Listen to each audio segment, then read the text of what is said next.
पौराणिक कथा। पौराणिक काल में रक्तबीज नाम का एक असुर हुआ करता था। वह भगवान शिव का बहुत बद्धा भक्त था। उसने भगवान शिव की घोर तपस्या करके वरदान पाया था। उसे वरदान मिला था कि उसके रक्त की जितनी बूंदें धरती पर गिरेंगी, उतने ही बलशाली असुर उत्पन्न हो जाएंगे। भगवान शिव से वरदान मिलने के बाद वह आर्षि मुनियों पर अत्याचार करने लगा।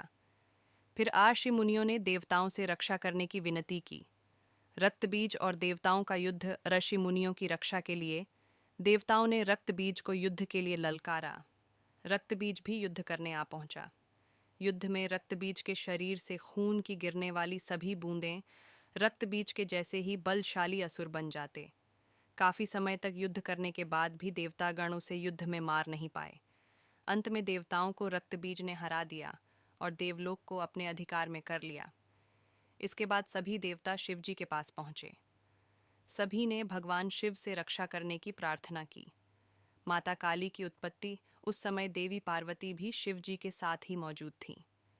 देवताओं की बातें सुनकर वह क्रोध से लाल हो गईं। तब उनके शरीर से माता काली की उत्पत्ति हुई। फिर देवी काली रक्तबीज से युद्ध करने निकल पड़ीं। युद्ध के मैदान में देवी काली ने अपने जीभ को काफी बद्धा कर लिया। उसके बाद रक्तबीज के शरीर से जो भी रक्त की बूंदें गिरती, माता काली उससे उत्पन्न होने वाले असुरों को निगल जाती। इस तरह जब रक्तबीज का शरीर रक्तविहीन हो गया तो माता काली ने उसका भी अंत कर दिया। महाकाली बनी माँ काली। रक्तबीज के वध के बाद भी माँ काली का क्रोध शांत नहीं हो रहा था। ऐसा प्रतीत हो रहा था मानो वह तीनों लोकों को निगल जाएंगी। देवी के रूप को देखकर सारे देवता इधर उधर भागने लगे। तब भगवान शिव उनके रास्ते में लेट गए। क्रोध में ही देवी काली ने भगवान शिव की छाती पर अपना पैर रख दिया। इसके बाद देवी काली का क्रोध शांत हुआ।